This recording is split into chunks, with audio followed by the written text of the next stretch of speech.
very excited to have you back on this live stream.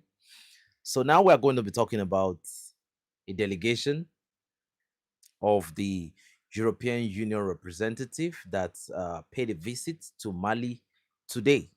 Okay. Now, this delegation was led by the leader of the European Union diplomatic mission to the Sahel, Jao Cravinio. According to information, the EU Mali conversation has some essentials that we'll be talking about right now. Based on the information we were given, the Prime Minister of Mali, Abdoulaye Maiga, received the European diplomat, Jao Gomez Cravinio. According to the information that was given to us, they wish to relaunch now. The European Union is what they are talking about here. So they said the European Union wished to relaunch dialogue on security, on terrorism, and on economy. So, according to information now, this new visitation by the European Union to Mali is going to be on the topic of security, it's going to be on the topic of terrorism, and it's going to be on the topic of economy. So they met Abdoulaye Maiga, and according to the information we got, they said the European Union proposes 9 new approach.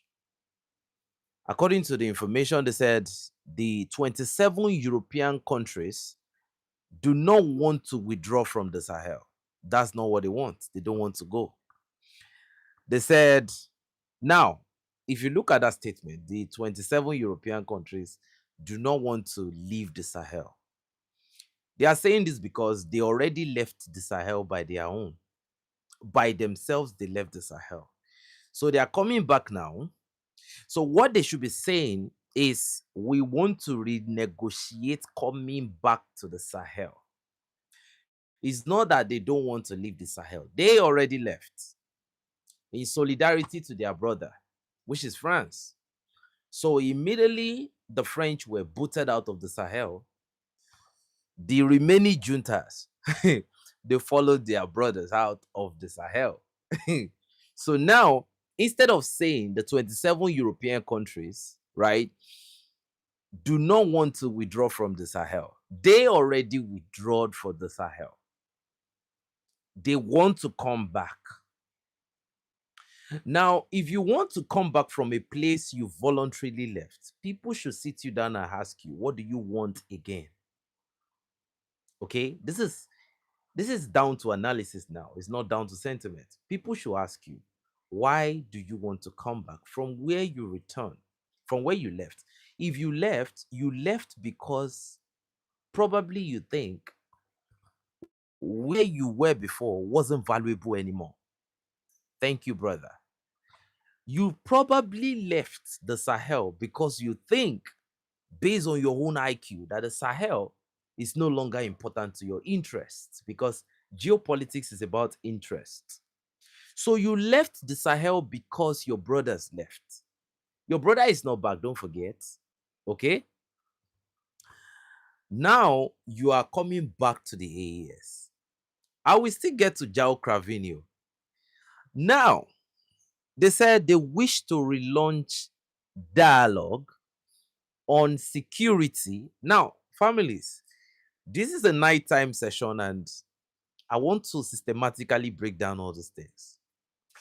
They wish to relaunch dialogue on security. The only reason why they want to relaunch a dialogue on security is because they see security as a loophole. So in geopolitics, if you want to negotiate or dialogue, you look for weakness, you look for cracks that you can use as opportunities. Like, you try to look for tags. Now, where is this tag coming from? Where are these cracks coming from?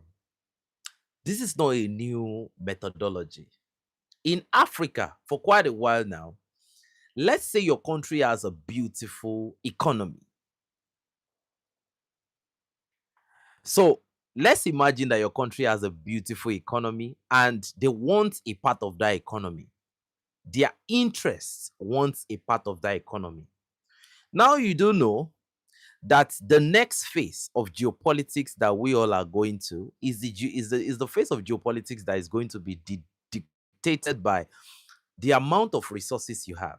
I'm talking about rare earth resources. Resources, when we say rare earth, these are things that cannot be found just anywhere. That's why they say it's rare.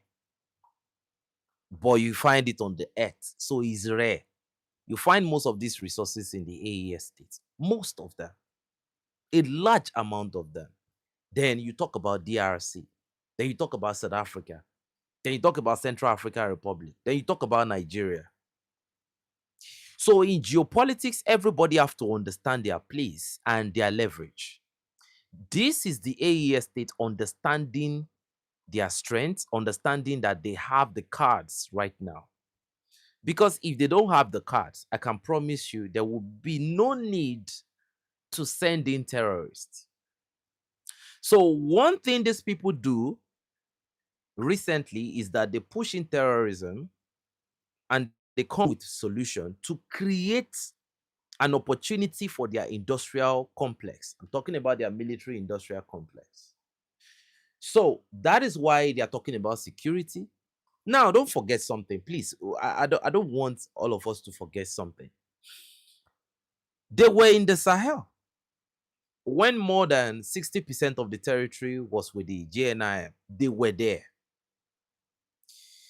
And it is not because of anything, it is because they needed, in fact, these people would have enjoyed if it was 80-20 with 80 belonging to the jihadists because the jihadists were fighting for their interests.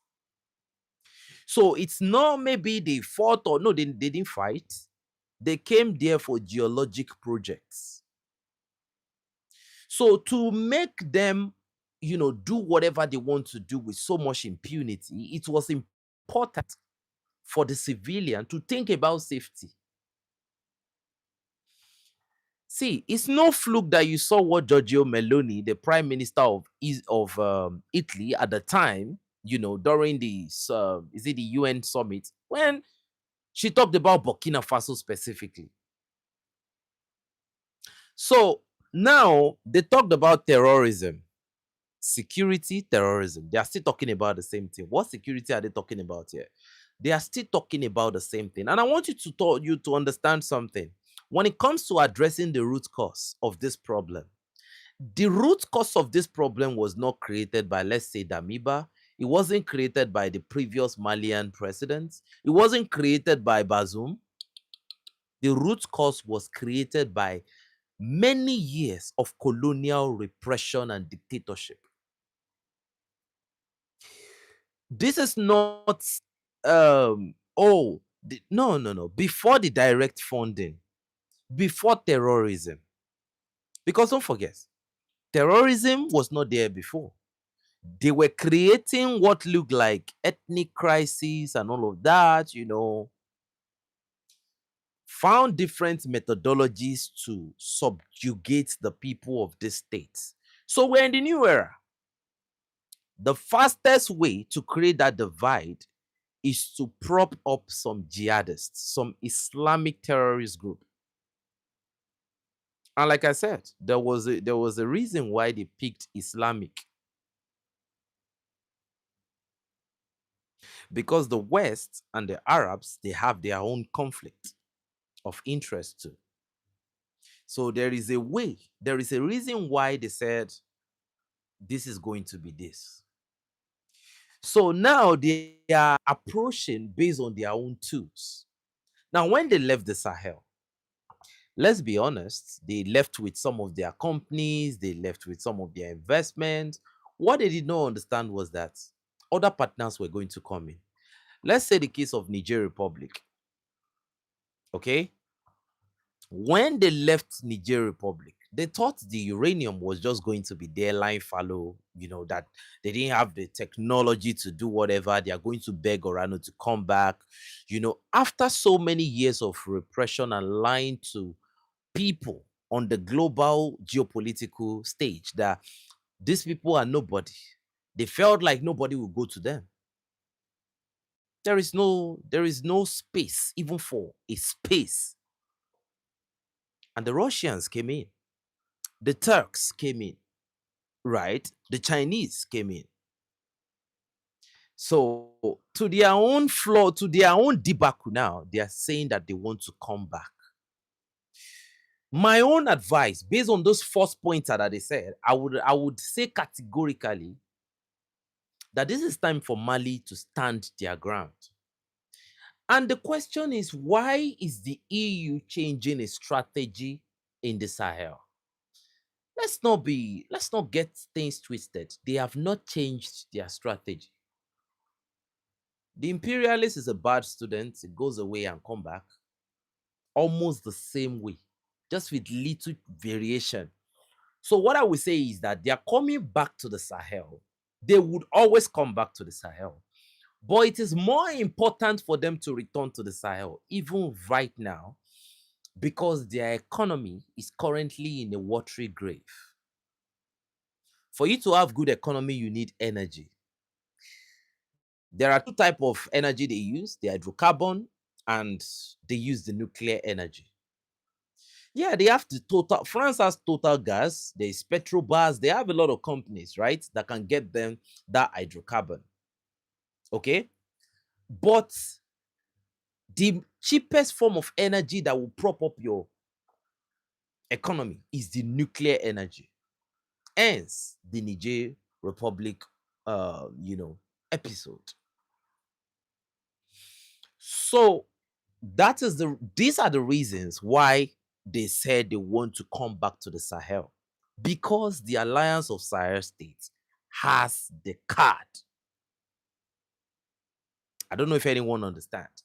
So now, the second thing they said they want to have respect for the Malian priorities. According to information, the EU commits following the government principles and supporting Mali Kura 2063 vision. So that's what they said. They said they want to support the Mali Kura vision of 2063.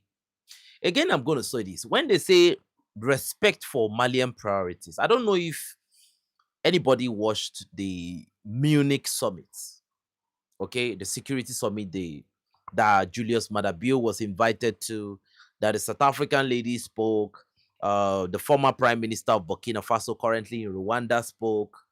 What I can deduce from that security summit is we are dealing with the same group of people whose moral compass has not changed, who still have the same type of sentiments, who are still coming with the same level of ignorance, who still have the same imperial agenda, who has not changed for his seconds.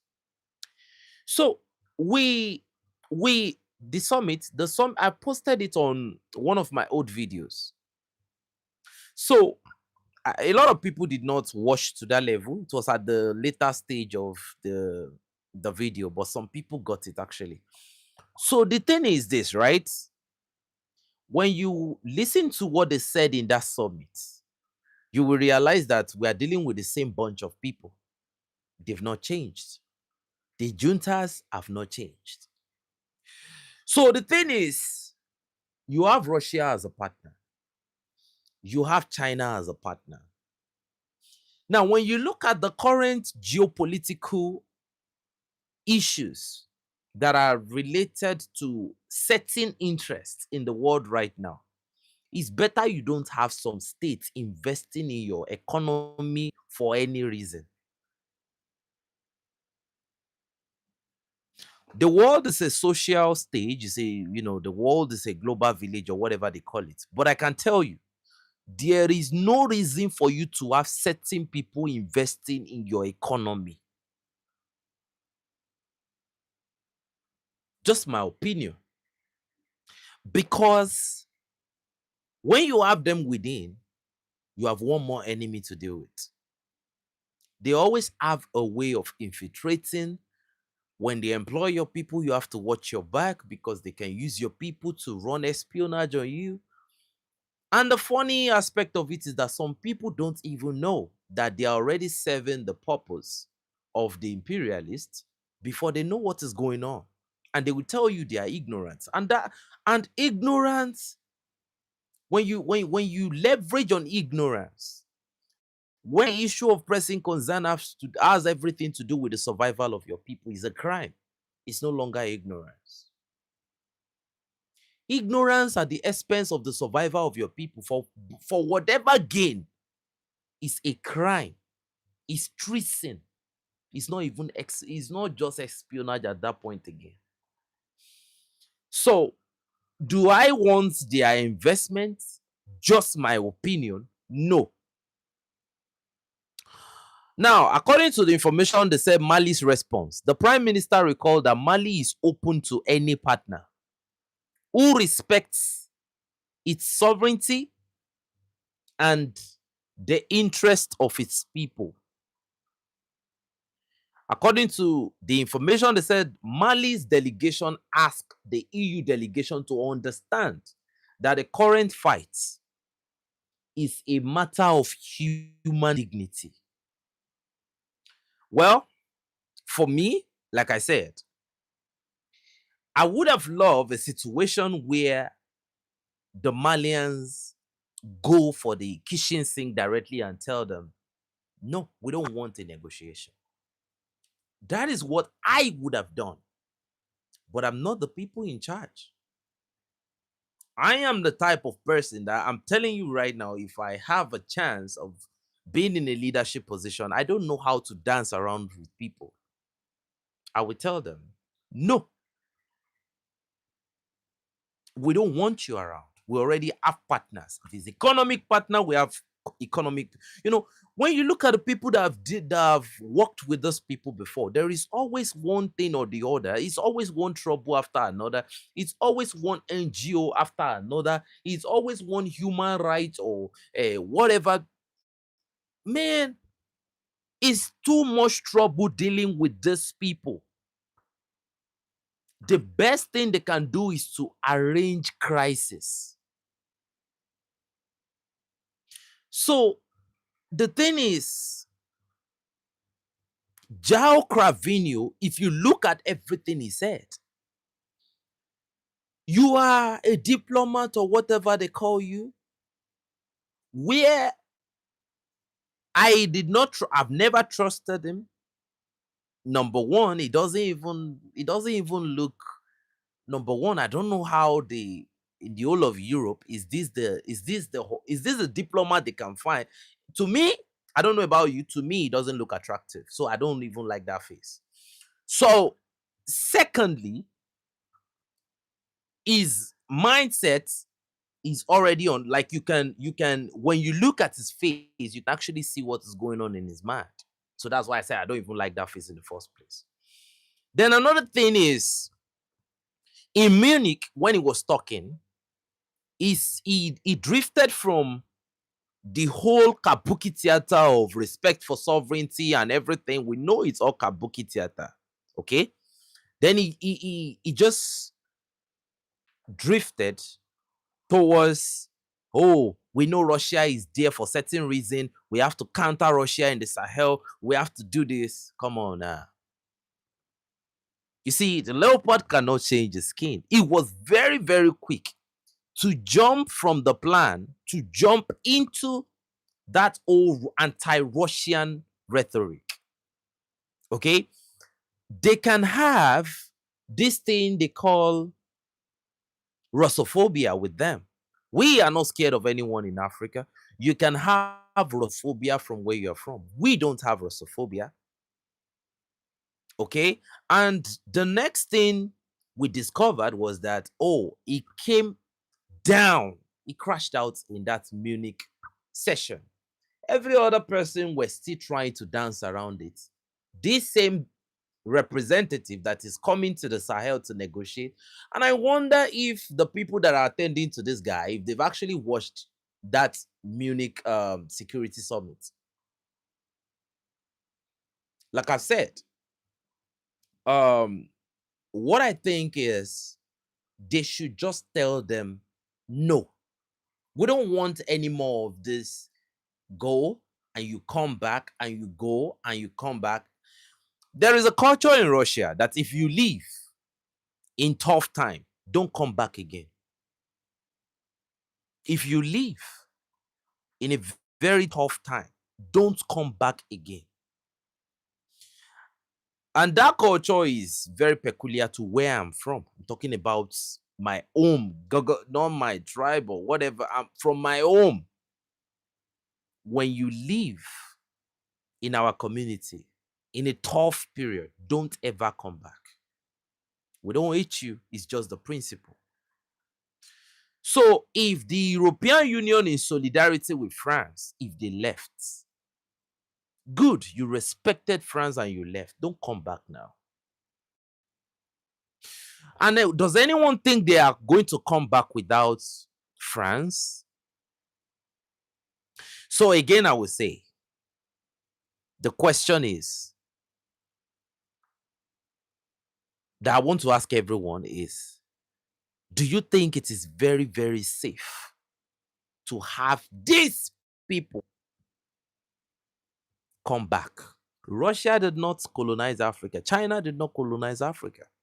These were the same group of people that still have the crime of imperialism in their hands.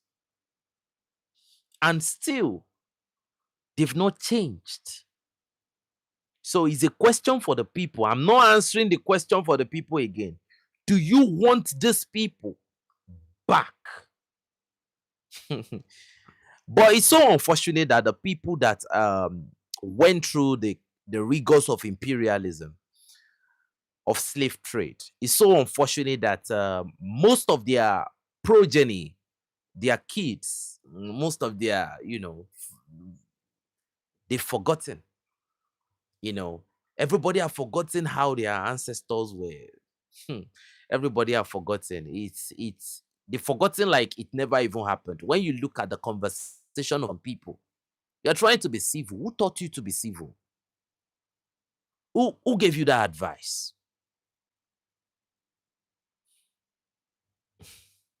So now the question that a lot of people are asking now is that why is the EU changing a strategy? And according to, so now let's go back to one critical details right there. He said the 27 European countries do not want to withdraw from the Sahel. So this only means one thing, that you had 27 European countries that were benefiting from the Sahel before. A lot of people don't understand a lot of things. That a lot of people are living in some other places. They are living good life because your people are living bad lives. I'm speaking to the ones that have the political mindset now. A lot of people are living good life. They don't have to work. They don't have to do a lot of things. Okay? Because your people are living bad lives. They don't have to be terrorists. They don't have to do some very... See, a lot of them will say Africans, black people are not cultured. They are not this. The only reason why it's like that is because whatever they need to work hard to get is being gotten from here. The low value chain, which can change with a different policy. You see, Africa needs to wake up. And I'm not one of those people that continue to say your ancestors said Africa needs to wake up. The ones before them said Africa needs to wake up. And here we are, you want to continue to say Africa needs to wake up. I am not one of those. I'm one of those men that stand on business. I don't care about what your interest is. Like I said, people should pray that somebody like Andre someday, somehow does not emerge as a president of my state. Ah! So, so now a lot of people are saying, how will the European Union respect Mali's sovereignty while cooperating on security?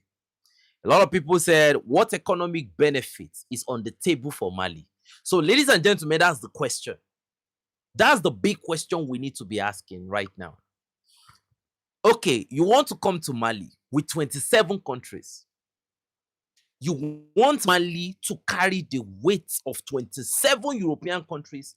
You want them to carry the economic weight of 27 European countries on their back. That is what it means.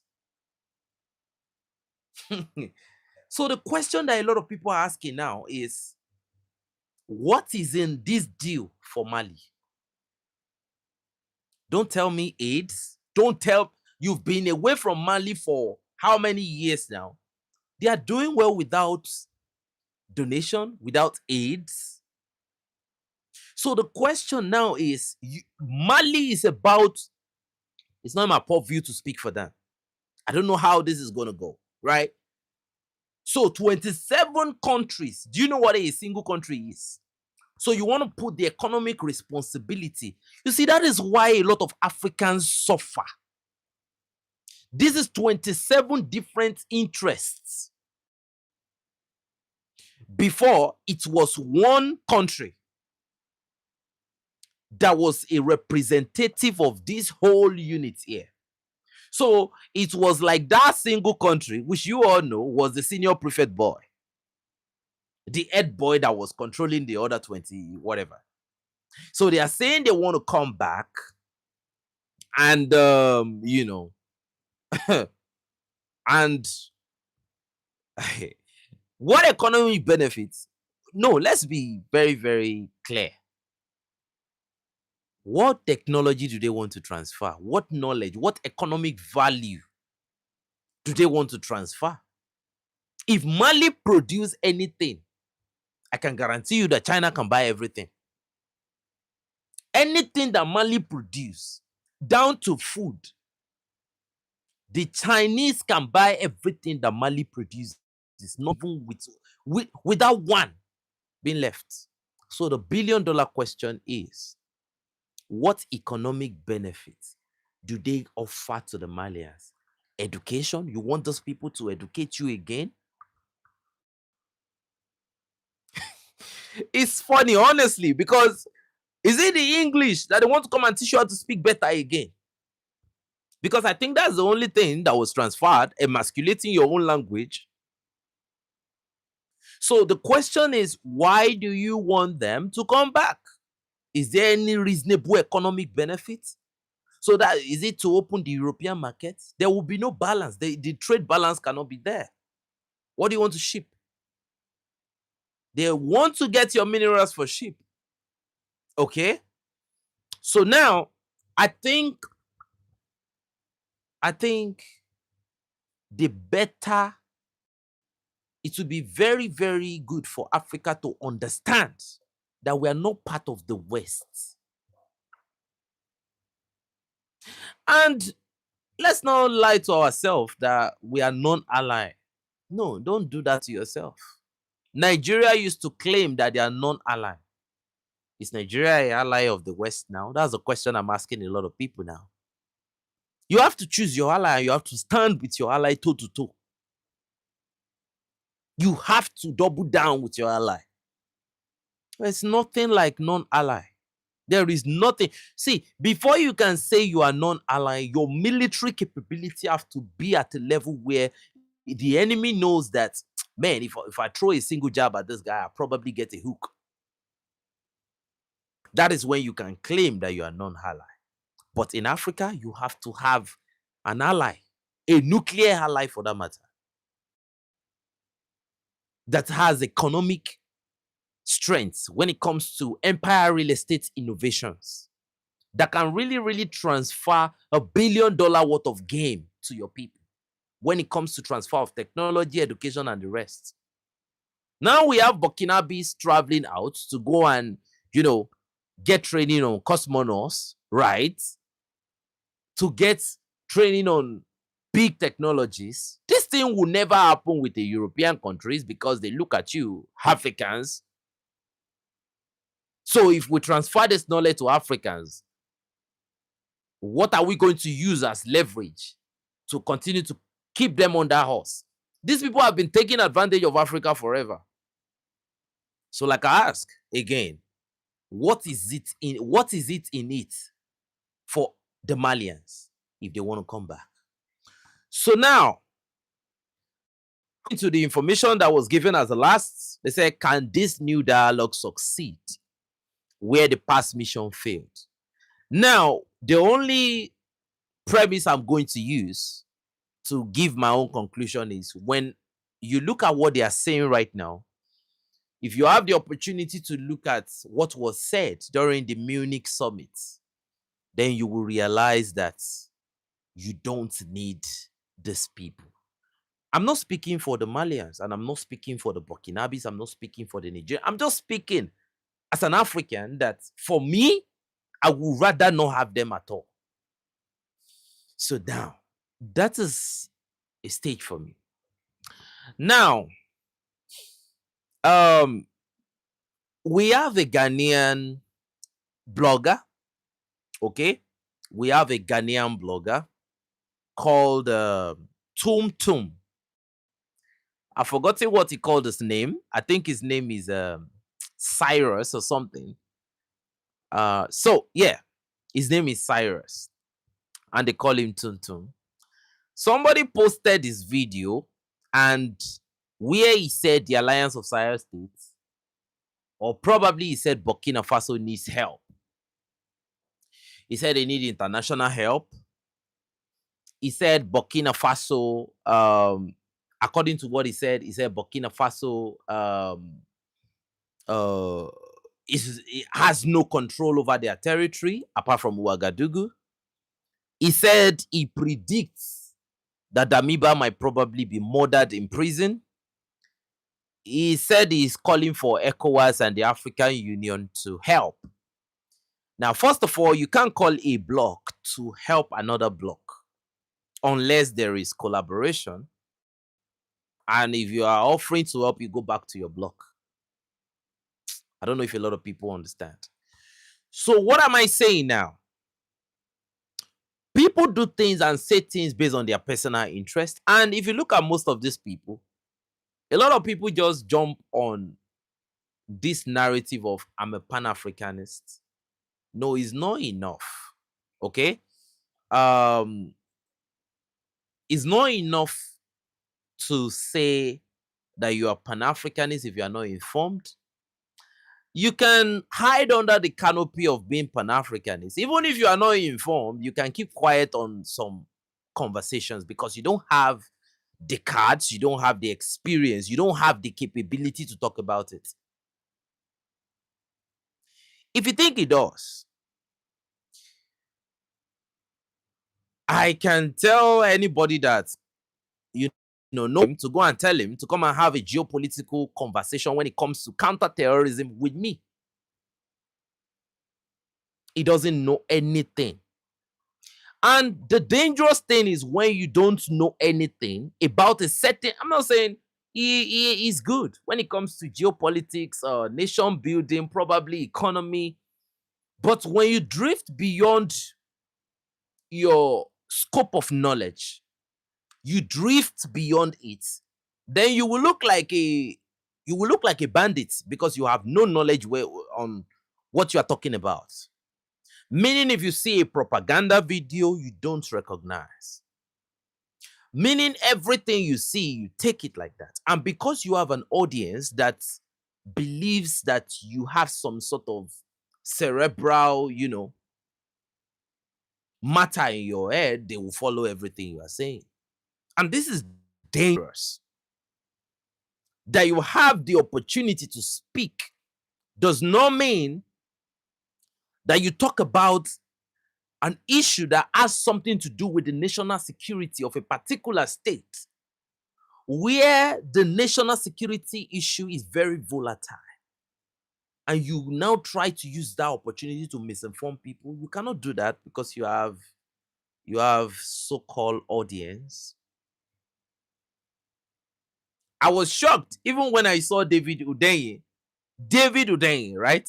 He understands the deep game of this counter-terrorism. He has been able to identify he is not even a counter-terrorism blogger, right? He has been able to identify, okay, that there are some things called propaganda videos. He has been able to, man, I think my hat off to David Uday, even through Mamle, that is not even a counter-terrorism expert, right? She understands what the fight is about, and she understands the real picture of what is going on in the Sahel.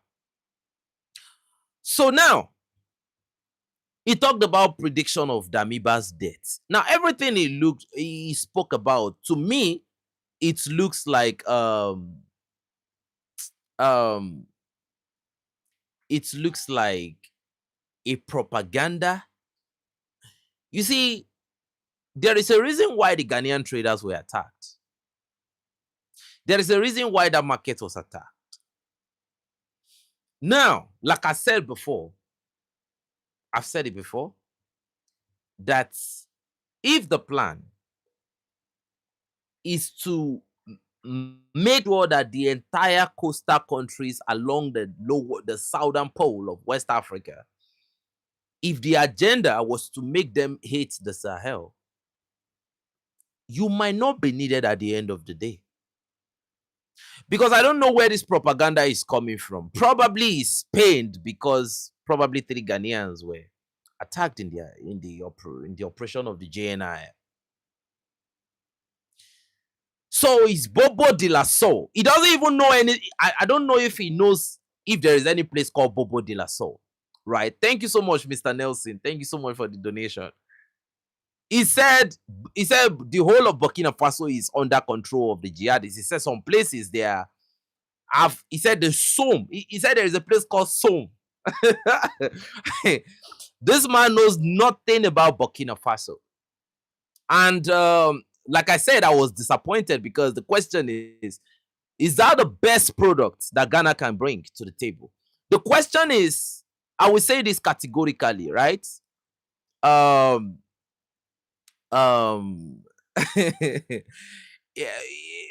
go to our Telegram channel, you will see the bodies of the jihadists that Tum is talking about. Okay, for the sake of the sanity of the people in the Android community, I stopped posting those gory things. I took a break. If you want to see those pictures every day, we can give you every day, 7 times a week and twice on Sunday. So I've been able to figure that some people are not Pan-Africanists. They just take advantage of information. They care more about traffic. How much can I get? You know, I have been able to figure that when you say things against the Sahel, the algorithm automatically kind of lifts your traffic up. Either people want to hear what you are saying or not, the algorithm takes it up. Before I choose to stand my feet, to plant this feet on the ground, I know what I have seen. So, Tum has never seen anything. To talk about the economy, to talk about all those things, it doesn't make you a threat to the master planners, the masterminders of whatever is going on in the Sahel. You're talking about construction, it doesn't make you a threat. They can dummy your information if they see that your information is a little bit impactful. But the big thing is when you talk about, when you destroy the propaganda agenda, when you are talking about the counter-terrorism, you are bringing out the real truths, even inside the lies that they're trying to prove that, okay, this thing look like, and you are breaking it down. They're going to dummy down your traffic. So if your traffic is not down, right, then your fight is not important. That's what I have learned.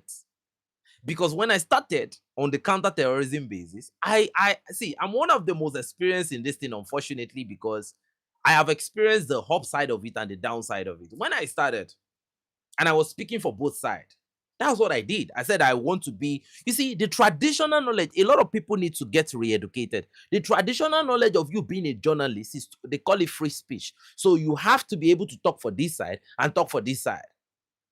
And I was able to learn that they were giving more traffic to this side, their side, the jihadist side. Then I was like, come on now. Why is it that when the Alliance of Sahel states, when they win, they don't want it to go up? But when these people do something terrible, they take it up to undermine the capacity and the capability of the authorities of the state. So I analyzed and I stood my feet on the ground. That look, I am going to be on this side. I am going to be on the side of my own people. Now we started bringing the information out. And that was the last time I saw my traffic go beyond 100,000. Before families, within 2 hours, I've had a video that went above 60,000 views before. So I was able to learn that when it comes to showing Africa in bad lights, chaos, Africa in shambles, they prop it up. And when it comes to the truth, the reality of Africa, there were European bloggers and United States bloggers that came to Africa recently. And when they saw some things, some infrastructures, they were shocked.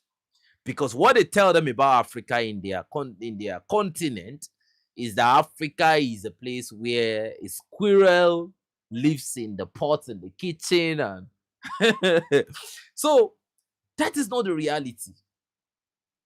So my message to Tum Tum is that you've done well when it comes to talking about geopolitical issue, when it comes to economy, when it comes to other things. But don't say you know anything about the Sahel because you don't know.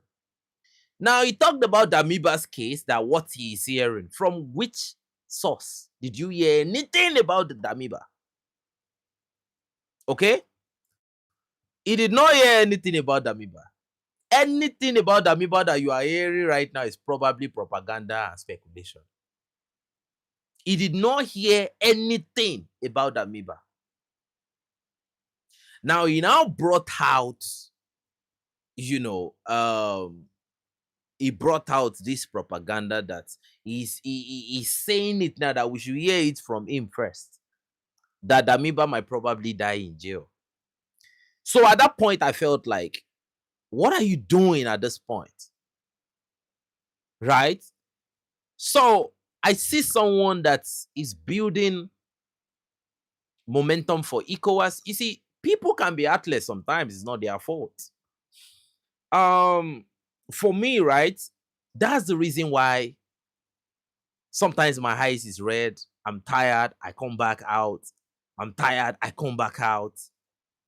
Because imagine leaving information to some people. It will be very, very dangerous.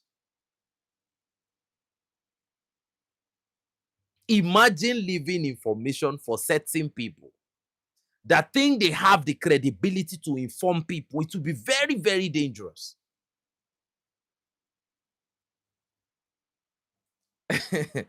So now, some people should be very, Tutu knows nothing. And where I thank God was that why Tuntun was speaking, I was like, okay, I'm good, because I showed a lot of people the image that and counting, because search operation is still going on to recover several bodies of these jihadists. I showed on the first day, I showed on the second day. Okay. So Tum, you see, and if you look at Ghana, Tum should be one of their biggest blogger. He's not at the level of Wodemaya and the rest, but Tum should be one of their most influential blogger. So don't get it twisted. When you see somebody that has an enormous level of influence twisting narrative suddenly, you have to be careful what you listen to. Anybody can be used as a tool. Remember, the plan is that they don't want to only go kinetic. They want to um they want to they want to gather a lot of influencers to send out negative influence. Okay, so now that is that with Tuntum. Okay, but again, I want to ask him a question. Okay, if this man does not know anything, like I said yesterday, I was even shocked when I heard that Burkina Faso already has the 30th Rapid Intervention Brigade, and they just graduated another Rapid Intervention Battalion called the Blues. Go do your, he should go and do it. He doesn't know anything about military. He can continue to talk about, oh, bilateral cooperation, EU, Mali talk, and all of those things. Those ones, they are good at that. When I see, please, families, when you hear any counter-terrorism information out there, right? When you hear any counter-terrorism information out there, okay, and you feel like that person is really, really game, please share the link on my Telegram. Let me go and listen to the person. If the person is really game like that, I will confirm to you. There is a Malian that is equally game. They've sent me his link before, but I can't understand this language. But with the videos he was showing and the receipts, I was like, yeah, this guy is legit. But he was speaking the local Malian language. Okay. So for Tum right now, the fact that he even called on international society, he called on ECOWAS and African Union to come and help, I knew that Tonto is a finished element. So, and lastly, right, I've seen Tiani's interview. I've posted it on Telegram. Is anyone there? So now, the last one is when who knows, the American agents inside Ghana might have started, employing some of those guys. We never can tell, because I don't just know how you don't have information, then you continue to speak. Tuntu has never made a video where, I've never seen a Tuntu video where he showed receipt for any counter-terrorism operation. Where he showed drone image, where he showed drone strike. He has never shown no 72 virgins or whatsoever. So I don't know what Tuntu is talking about. On X today, I was still in a very serious back and front with one of the Nigerian counter-terrorism experts. I've been in confrontation with Zagazola Makama. I've been on confrontation with MU. These are people that give some of the most critical information. I get my information from frontline operators that feed Sputnik Africa directly. I have given information to people. I've given links to people. So somebody like Tuntun to talk about the counterterrorism mission of another state, let's be very, very careful with Tuntun. So now, the next information, right? They said during the visit of General Abdurrahmani Chiani, the president of Niger, to Algeria, there is an information going about. I've seen that information on my Telegram channel, right? You know, on so that information, it has been released by Ibu C, a Malian blogger, that the information is fake. The information is not original. So please, let's be careful with propaganda. The information was about Mali, that about Imam Mahmoud Diko. That's who the information is about.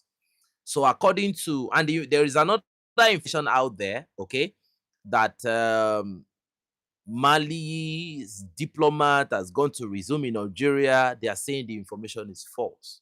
We'll continue to monitor until further notice. Do you think the AES will prevail? Absolutely. I think the AES will prevail. I think they will prevail. I think they are prevailing. I am not the one to answer this question. I will quote a favorite line for me, okay? General Abdurrahmani Tiani said, if you want to know the capability of the Alliance of Sahel states, if you want to know the capability of the Nigerians, they were able to route a 10-month operational planning of France and coalition of different terrorist sects. They were able to route it within 20 minutes. So, question now that I'm going to ask is that, will the AES win? Don't forget, France, together with some broader African states like like Ivory Coast and Benin, they planned this operation for 10 months, April last year to January 3rd. I think, yeah. And the operation failed within 20 minutes, where a French citizen actually was left in the dust when everybody was campering for safety. They couldn't even retrieve him, and they've not retrieved him till now. I only pity his parents, okay? Now, the thing is, if they can fail, right, against Niger, ECOWAS, according to General Abdurrahmani Tiani, since 19 something, that ECOWAS does not have a standby force. They don't have. ECOWAS does not exist as we speak. They don't have an arrangement. But the AES has a standby Alliance of Sahel Unified Force with a capacity of 6,000 operational personnel that are well trained. So those are strategic forces, right? Alliance of Sahel State already have these capabilities. So the question is, will they win the war? They are fighting not against terrorists. They are fighting against the imperialists. Look, when you are fighting an existential war, you don't care about when the war will end. When World War One ended, the hour it ended was the hour that had the greatest bloodshed. Okay? So when you are fighting an existential war, you don't look at time. That's not your objective. Your objective is to outmaneuver, outfight, outdog the enemy until the enemy collapses. So your business is not how many enemies are there. Your business is to continue to enjoy the demilitarization agenda. Let it continue. So the territories are getting recovered. 74%. Families, you know that these things are official. Has Tuntun been in Burkina Faso before? No. Okay. The question is, the question is, if Tuntun has not been in Burkina Faso before, but Burkina Faso authorities have told you through several officials that 74%, I think I've talked about this 74% from 72. I've said it long ago, right? So now you are hearing it from them that 74% of their territory is recovered, right? So you don't have to just take Tuntun's information with a pinch of salt. Whatever got him angry, we don't know. He's just another human being. But he needs to improve himself. He needs to sharpen his skill. He needs to improve his information capability on the counter-terrorism information in the Sahel. It's funny to me because I take it with a pinch of salt and I just know firsthand that he doesn't have the information about whatever is going on the counter-terrorism front. And he doesn't even understand the essence of the fight. So when you are speaking to somebody that does not understand the essence of the fight, then you are not even talking to somebody that you should be talking to. Okay? When you are talking to somebody that understands the essence of the fight, then you are talking. Okay? So now, according to information, they said Mali ambassador has not returned to Algeria. Okay, that's the clarification they are given. Okay, now they said something.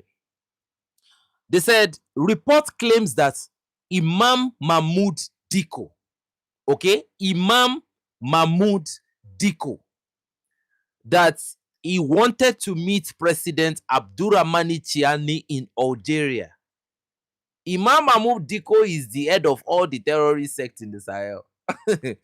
He's taking refuge in Algeria. He was in asylum in Algeria before. But, you know, let me now take you to the deeper part of the information. And currently, families are happy to announce to you that he has now been, or either told, I don't have that information, but he's no longer in Algeria. He has now shifted his base to Mauritania. So for me, I told the person that was with me when this information dropped that there is a sort of diplomatic encirclement. Okay? Now, the information is that he wanted to meet President Chiani, but the Algerian authorities refused, stating that this visit of President Abdurrahmani Chiani to Algeria was in the country's interest and that Dicko was unacceptable to the country of the AES. So that was why they did not allow Imam Mahmoud Dicko to meet with General Abdurrahmani Chiani. He asked to meet with General Chiani. Why did he ask to meet with General Chiani? Wasim Nassar. Let me start giving you information. I'm going to drop this video on Telegram. Wasim Nassar, on his last episode, okay, with France 24. That is a mainstream media of a country talking to a terrorist. Wasim Nassar, on his last episode, okay, on France 24, said the last dialogue he had with Imam Mahmoud Dicko. Now, don't forget, Wasim Nassar is a terrorist of the JNIM sect. That Imam Dicko has little hope that a negotiation, because the JNIM have been asking for a negotiation with the Malian government. Imam Mahmoud Dicko said that he has a very little hope that a negotiation is going to happen with Assimi Goïta. He doesn't believe that the Malian regime will entertain a negotiation with him. So he said that Imam Dicko talks about reconciliation with the Malian government and the people of Mali, uniting forces. So, according to the information he further gave, in a way that if the Malian government does not accept negotiation, that they were going to unite forces with the Malian opposition. Currently, there are no opposition in Mali. I don't know where they see this. You see, and this thing goes back to democracy. There is a reason why these people create opposition. In a democracy, there is a reason why you always hear about opposition. Because with an opposition, the country will never settle. Some people, just because they are opposition, they prefer the country to burn down. Just because of that name, opposition party. And you can see in Burkina Faso currently, we don't have no opposition in Burkina Faso. You currently don't have... Niger does not have anything called opposition. If they hear that you are an opposition in Niger, if the Nigerians themselves hear that you call yourself an opposition in Niger, so that's what they are doing. Now, according to Wasim Nassar, he said they are trying to unite with opposition, whether political, in exile, or armed. Now, when they talk about armed, let me explain to you. He said they are trying to unite through the CFR. I don't know what the CFR means to the Mali. I don't know if any Malian know what the CFR means. I don't know if there is a political, but I don't know what the CFR is. He said whether the CFR, okay, or FLA, he called them the Tuareg Arabs, the JNIM. Imam Dicko He said Imam Diko is the only accepted figure by all the terrorist sects. And he called the JNIM the military actors. Let's be honest with ourselves, right? These people want to make us think that terrorists are human beings. They want to make us think that this is not some bunch of people. This is France trying to turn terrorists to freedom fighters. This is France. Now, I'm not alleging France. I have the receipt. I'm going to post it on Telegram. Now, again, I repeat, this is France saying these things. Because what platform? They are speaking on France 24, which is the mainstream media of France. Okay? They are talking about terrorists. A terrorist was invited on France 24. Now, relax, don't forget. RT, A-R-T-E. There was a French journalist on A-R-T-E TV. He traveled from France, came through the Mauritanian desert, entered the northern border of Mali because they are not allowed to enter Mali, to go and call the terrorist freedom fighters. So, to be honest with you, these people, including their sponsors and every other thing, they are the same thing. Okay? Now, let me say this. Okay? You see, France will not escape this. See, look. I have just gotten the agenda of Ivory Coast and Benin. They said those ones are negotiating peace. Don't come for us. We are not trying to free ourselves from this slavery. Please, you can use our territory to stage anything you want to stage. That is what it looks like. Okay? Now, they said the relationship between Algeria and Niger is going to enable this trans-Saharan gas pipeline that will begin after Ramadan with Sonatrach overseeing implementation of a 4,000 kilometer project with over 1,000 kilometer of this 4,000 kilometer project that is going to cost billions, which is going to cross Niger Republic. So, according to local sources, the deal, okay, between the population of Boni in northern Mali and JNIM has collapsed. Now, is the JNIM coming out to say they want a deal, okay? And why did it collapse? According to information, the Russian African Corps has resumed operation in the area. According to reports, 24 JNIM has been eliminated so far this week alone by the Russian African Corps. Let me ask a final question before I go. When there is war, is it a winning side that asks for peace deal or the losing side? Is it a winning side that asks for negotiation or the losing side? Okay? So, what I would say is that the fact that the EU is asking for negotiation, the JNIM is asking for negotiation, Imam Diko is asking for negotiation, Wassim Nassar on France 24 TV is asking for the negotiation. Okay? ECOWAS, through their representative, are asking for regional, negotiation and all of that. Jao Cravinio is asking for dialogue and negotiation. You see all these names I've mentioned?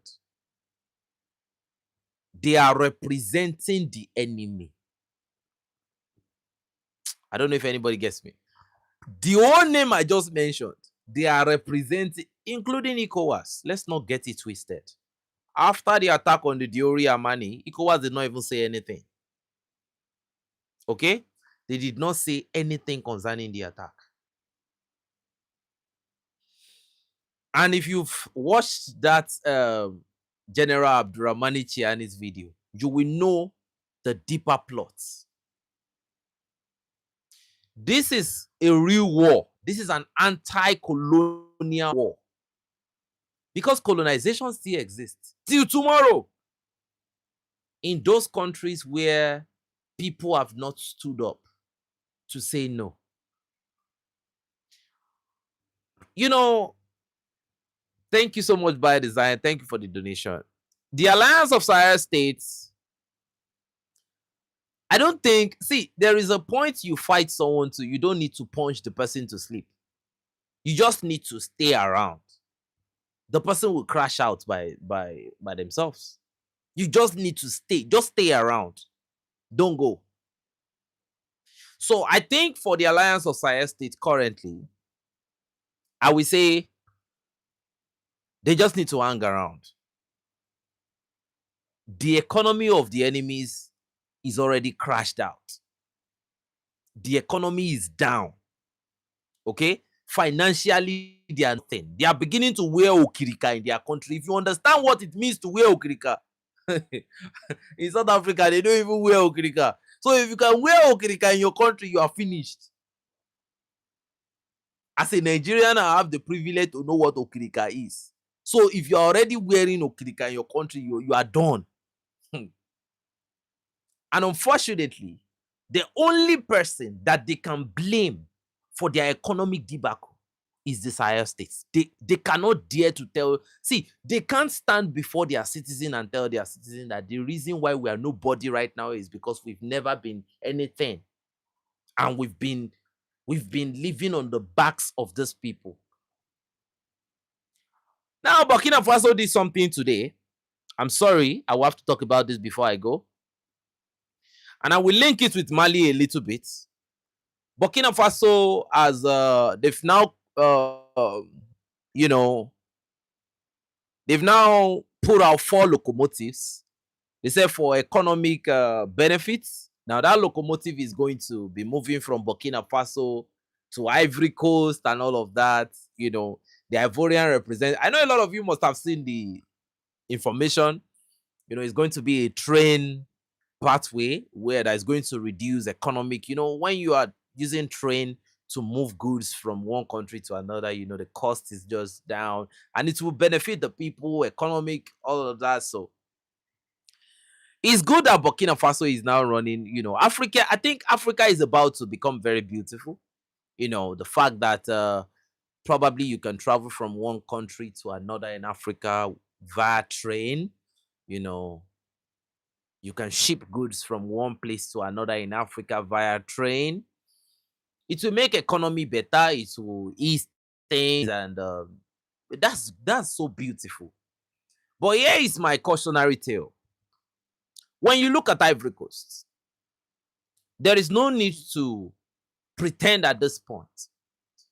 The Ivorian authorities are heavily backing the terrorists. Let's be honest.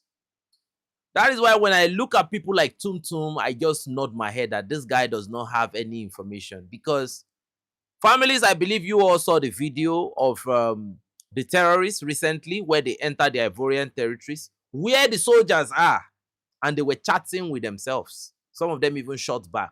When the force attack of Burkina Faso chased them into the Ivorian territory, and they had to back off because of the territorial sovereignty and all of that. So the thing is, if all African states, if they stand on their toes and they say no to terrorism, terrorism will end within 2 months.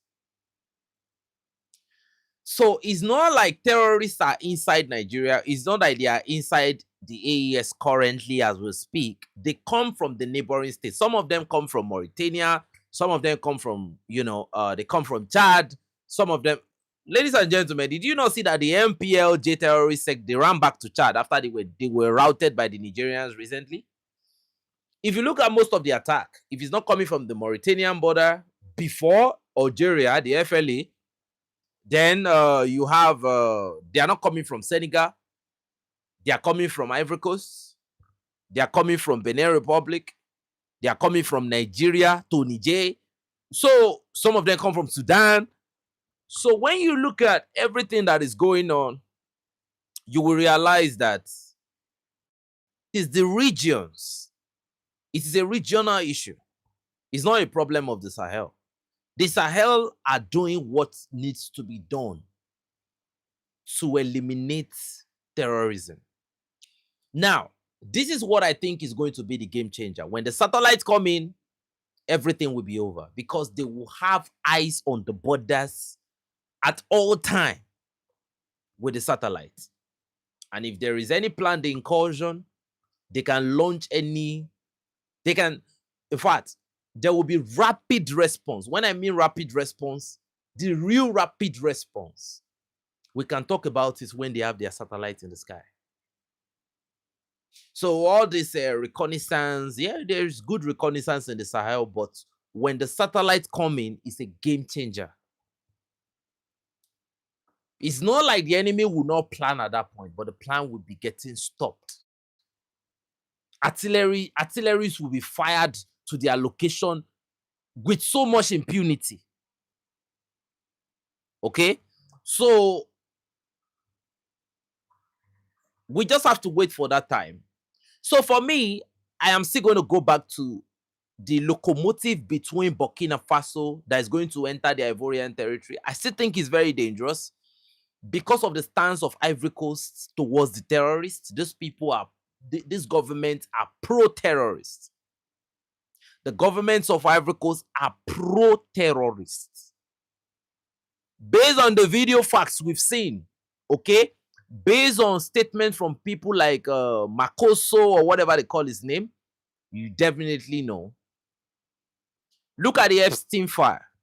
A relative of Alassane Ouattara was in the Epstein file, giving young ladies in Africa to Jeffrey Epstein. That is trafficking right there. So when you look at these details, you will know why Alassane Ouattara is an asset. Alassane Ouattara is not just a puppet because he loves Emmanuel Macron. He's an asset. An asset is somebody whose secrets they have, and because his political career hangs on the balance. And I don't even know what somebody of that age is doing in power. But the reason why he's there is because they want him there, so remain there. And they would want somebody very close to him to succeed him, just because they have something on those people. So Burkina Faso moving train to Ivory Coast, they should know that this is a big risk and owner's discretion is advised. There was a time when Mali tried to ship in oil, hydrocarbon, from Ivory Coast. And nearly the entire hydrocarbon convoy was bombed by the terrorists. When I saw that operation that day, I did not come out here to say it, but I said it in my mind. I said, this is an Ivorian operation. This is an Ivorian orchestrated operation. The trucks that were going were Malian trucks. So I was like, man, you don't do this to yourself. The trucks were in the Ivorian territory when they got crushed. At least we've seen the video recently, but we've known for a long time that these people have been backing, whatever elements they've been backing. General Abdurrahmani Chiani has told you about it. We don't know how much more we want to convince people. During the Damiba coup d'etat, the funding came from Côte d'Ivoire. The funding came from Ivory Coast. An economic administrator, whatever they call him, provided the money.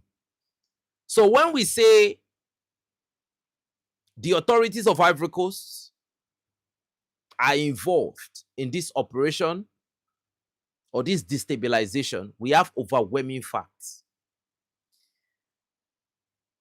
So this is why I think Burkina Faso should be very, very careful. Finally, I will say this. The Ghanaians have an assignment right now. The Ghanaians should go and speak to Tuntun to be very careful with the propaganda he puts out there. Because the image of Ghana is already under scrutiny.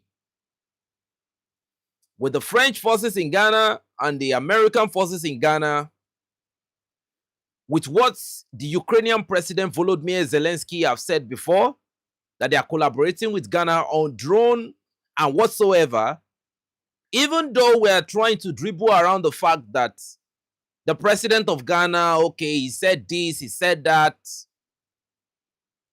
he should be very, very careful with what he says because the geopolitical landscape is extremely volatile right now.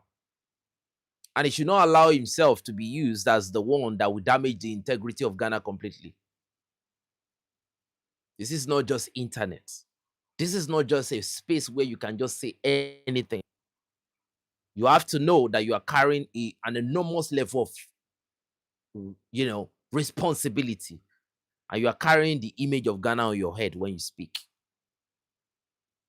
So if you damage the image of the Sahel because you are misinformed, you might end up sinking the entire image of Ghana because people will say that you are working for certain people and they will back it up by saying that they have always suspected that the Ghanaians are one of their biggest enemies.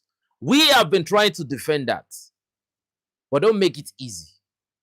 Because you talking about the issues of Burkina Faso without having the right information is you staining the image of Ghana. So next time when you want to talk about the Sahel and you don't have information, you leave it to the people that have information. There are some information about Ghana. When the IMF was attacking the Ghana Good Board, I said I will leave this information to the Ghanaians because they have enough bloggers to talk about that can talk about it. It's their country, they know what is going on. And thanks to God, the official survivor media talked about it. So we have somebody in the official survivor media who is fighting day and night, tooth and nail, to repair the image of their country. Okay? And you have someone like Tuntun trying to damage that image. It might come to a point we might not be able to defend the interest or the image of Ghana. It's about image here. The entire African country. Look, currently, let me say this. Nigerians does not even like Ghana right now. Because the entire US reconnaissance, it was coming directly from Ghana before they brought in their troops to Nigeria. Are you getting me at all? So, protect the image of your country by not staining the reputation of your country by putting out propagandas out there. We have to be careful, even though this is the internet, with what we put out there. Because in 1 second, the tireless work of some people might become nothing. We exist in a very volatile space. And like I said, one has to be very, very careful. Don't talk about the Sahel when you don't have the right information. So families, at this point, I want to bid everyone farewell. I have been trying to contact the official survivor media. I don't know if anyone has access to him. And if I can have access to Tuntun too, I like to engage them in some conversation on the live stream. If it's Tuntun, if it's official survivor media, we want to know what they know about the Sahel.